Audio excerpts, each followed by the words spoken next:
تو آپ نے دیکھا ہوگا کہ سیلابوں میں کتنی ان کو لاکھوں لوگوں کو وہ کتنی مصیبتوں سے گزرے، آج بھی گزر رہے ہیں. آپ نے ان کا ہاتھ تھاما، اللہ تعالیٰ آپ کو اس کا اجر دے گا.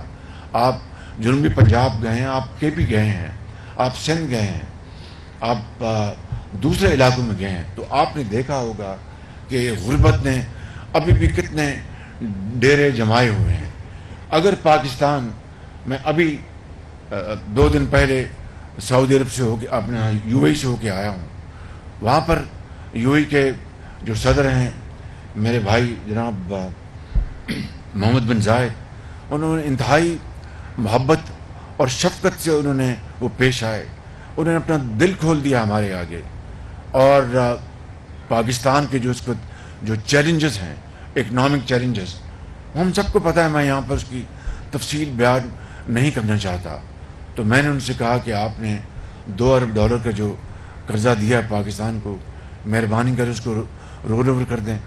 اور میں نے فیصلہ کیا تھا کہ مزید ان سے میں قرضہ نہیں مانگوں گا، لیکن میں شومی قسمت دیکھیے کہ اس وقت پاکستان جن مصائب سے مشکلات سے گزر رہا ہے، میں نے پھر آخری وقت فیصلہ کیا اور ہمت باندھی کہ میں ان سے مزید قرضہ مانگوں. تو ہمارے ساتھی وزراء اور سب بیٹھے تھے، ان کی بھی ٹیم بیٹھی تھی. تو میں نے کہا کہ جناب میرے آپ بڑے بھائی ہیں اور مجھے بڑی شرم آ رہی، لیکن مجبوری ہے، ہمارے معاملات جو مالی معاملات جو ہیں اس وقت بڑے IMF کی شرائط میں ہم جکڑے ہوئے ہیں. ابھی بھی 9th ریویو مکمل نہیں ہوا.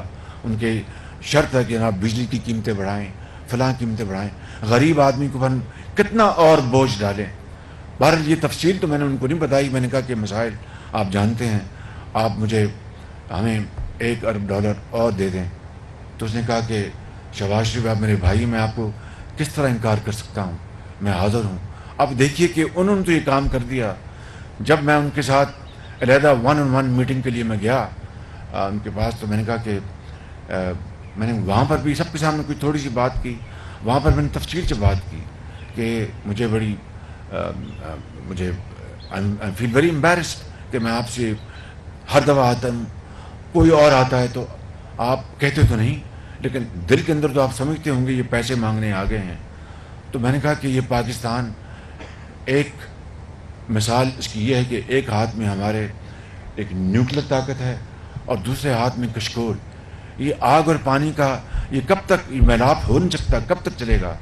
انہوں نے کہا کہ آپ شہباز شریف آپ ٹھیک کہتے ہیں، لیکن یہ میں نے خوشی سے یہ کیا ہے، اللہ تعالیٰ آپ کے مسائل حل کرے، میں حاضر ہوں. تو پھر انہوں نے مجھے کچھ اور تجاویز بتائیں کہ ٹریڈ میں ہم آگے بڑھیں، ہم انویسٹمنٹس میں، اور یو اے حاضر ہے اور بلینز آف ڈالرز کی ہم سرمایہ کاری کے لیے ہم اس کے لیے تیار ہیں. لیکن میں کسی ایک لمحے کی بات نہیں کر رہا، کسی ایک حکومت وقت کی بات نہیں کر رہا.